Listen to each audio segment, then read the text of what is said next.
Belts, belts, and belts. They're not all the same, and some of them are definitely way more important than others. This is probably why there is so much confusion and differences in when they need to be changed and how vital it is that they be changed. Some belts get changed at only 300 hours of use, and other belts get changed at 1,000 hours of use. There is also a time factor that is involved here, regardless of the hours that are put on the belt. Understanding what the belt does for your engine will help you to understand its importance. We can break the different types of belts down to basically only two different types or categories. We have a timing belt, and then we have an accessory drive belt. The first type is the most vital type, and that is a timing belt. We will break this down even further though, but you want to know this about engines first. There are also two main types of styles or engines when it comes to combustion engines. We have what is called an interference engine and a non-interference engine. This may sound really technical, but it is actually really simple. This also only affects 4-stroke engines and not 2-strokes. But the engine operates by having a piston come up in the cylinder, then opening up a valve that allows the fuel and air into the cylinder. Then the valve closes, it sets that mixture on fire, and opens up another valve that allows all the exhaust out of the cylinder. What interference and non-interference means is that the valves that open and close to let this mixture in and out of the cylinder will either interfere with the piston when it is at the top of its stroke, or they will not interfere with the piston as it goes up and down while the engine is running. So you can probably guess that an interference engine gets out of time. Well, this is very, very bad for the engine and for your wallet. The movement of the piston will crush the valves, bending the valve stems, destroying the cups, and damaging other parts of the head as well. So the timing belt on an interference engine is a crucial component to the health of that engine. If the belt breaks while the engine is running, chances are that by the time the engine stops running, the inside of the power head will be in a catastrophic state, and this will not be a cheap fix. All that damage for only a $200 belt. Something else you should note as well is that each belt and manufacturer is going to have a service interval of when you should replace the belt and when to inspect it. Something that most people don't realize about this interval is that it has what you would call an expiration date as well. So take the Yamaha timing belt for instance. On most of their interference engines, the belt is to be changed every 1,000 hours of use or every 5 years, inspecting it every service. A lot of people will say, but we only put on 20 hours a year, which only equates to 100 hours in that 5 years. How is the belt bad? Well, this comes down to looking at what the belt is made out of. Most belts are a combination of rubber and either fiberglass or Kevlar or high tensile bands that go through the belt to give it its strength. Now, depending on where you live, the rubber can become brittle due to heating up in the summertime and cooling down in the winter, basically dry rotting the rubber. Once it dry rots, now the ribs in the belt can break off whenever you are cruising at say 4,500 RPM. Taking us back to that event where the belt breaks, and well, you know what happens next. Making the time factor an important consideration when you are talking about an interference engine. Now with that understanding though, the interesting thing about Yamaha is that in the recent years, I'm not sure exactly when they started this, but they no longer have the time requirement on their service intervals for their belts. They're just to be replaced every 1,000 hours. Maybe they have found a better material to make the belts out of or something, but who knows.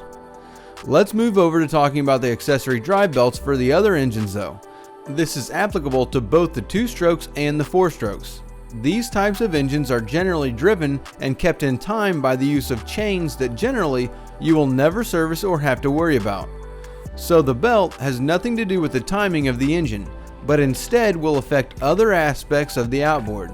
These belts will drive things like alternators, which charge up the batteries and keep the electricity flowing in the boat. Also, superchargers are driven by the belts. Air compressors are in certain models like an Optimax, as well as high-pressure fuel pumps like on an HPDI.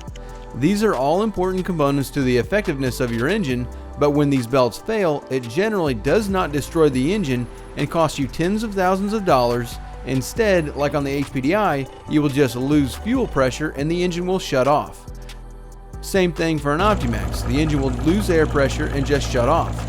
On a Verado, the engine won't shut off, but it will stop charging the batteries and will be way down on power because the engine will not have a functioning alternator or supercharger. The variances in changing the belt will come into play depending on what brand and model of the engine you have. For Mercury engines, most of the intervals to change the belt are at 300 hours of use. You just have to check what your engine requires when it comes to the time you replace it. Now when it comes to replacing the belt, the accessory dry belts are usually fairly simple. Most engines have a tensioner that is released and you just swap out the belt. But when it comes to the timing belt, the complexity of changing it is generally why people let it go for so long and don't even think about it, even when it is such a crucial part of the engine and what will keep the engine running longer. We'll take a Yamaha 300 horsepower engine for example. When it comes to changing out this timing belt, as you can see, all of this has to come off the engine in order to get to the belt.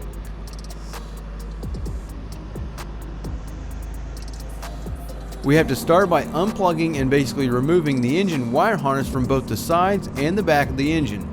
Once we get the wire harness disconnected and out of the way, we can pull off this plastic shroud here, and now we can actually see the timing belt.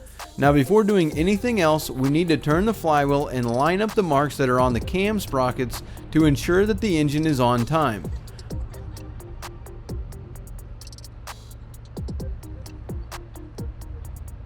Once we get it on time, we can pull the flywheel off, then pull off the stator, and then we will also pull off the pulser or crank position sensor bracket so that we can get to the belt that goes around the crankshaft. Now that we are here, we can pull off the guides that go here on the back and here on the front of the crankshaft, bringing us to the important part of changing a belt on any Yamaha engine. We have this part here, which is the tensioner. This belt tensioner is driven by oil, and in order to release it, we have to put pressure on it using an Allen wrench. But you don't want to turn it like you would a bolt because you can break the tensioner with that kind of force. Instead, just put tension on it and the tensioner will slowly begin to turn, allowing you to then stick another Allen wrench in the spot here to keep it open and get the tension off the belt. With that tension off, we can slip the belt up off of the port side variable cam timing sprocket and pull the belt completely off the engine. Then to install the new belt, when you look at the belt, you will see that there are marks going around the belt. There is one dotted line mark and then 4 other solid line marks. Each one of these marks correlates to a spot on the engine. You always want to put the part number and letters facing correctly so when you look at it from the ground you can read them. If they are upside down, you are doing it wrong. But the dotted line just lines up with this mark here on the crankshaft. Now we can hold the belt on the crankshaft and reinstall the guide tightly against the belt to hold it in place. This will allow us to use both hands to work our way around the tensioner and around the starboard cam sprockets to put the belt on. As we go around each sprocket, you want to keep the belt tight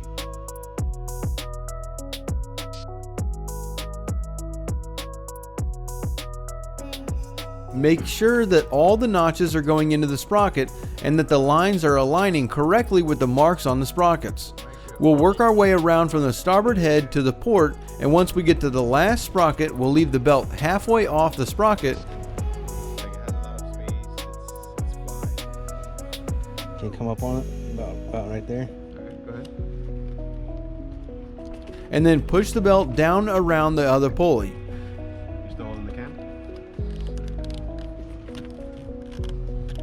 Then we can push the belt all the way down onto the sprocket and the pulley, which, if you've made it this far, you can now understand why people put this off and don't even think about changing their timing belts.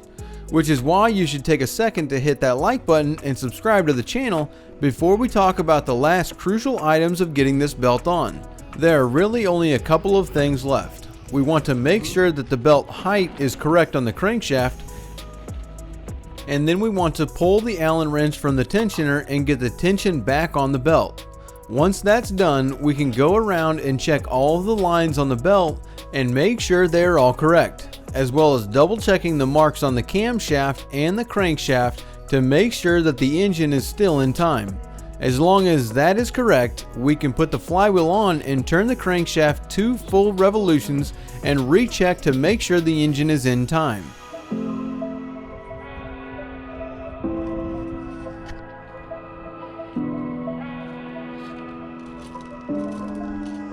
And if it checks out, we can reinstall the guides, make sure they are gapped properly, and reinstall the crankshaft position sensor bracket, the stator, the flywheel, torque them all down, reinstall the plastic shroud, and then lay the engine harness back on the engine and hook up all the sensors that we disconnected. Now we can start up the engine to make sure that it doesn't blow up and that we got the belt changed out and the engine back in time correctly. If you don't get the engine back in time, you will know immediately when you start the engine, and then you will have a solid state of depression come over you if you realize that the engine wasn't in time. Thank you for hanging out with us this week. Visit us at bornagainboating.com. Check out some of our other videos like this one here that teaches you all about what the sensors we disconnected today do, and we look forward to seeing you next week.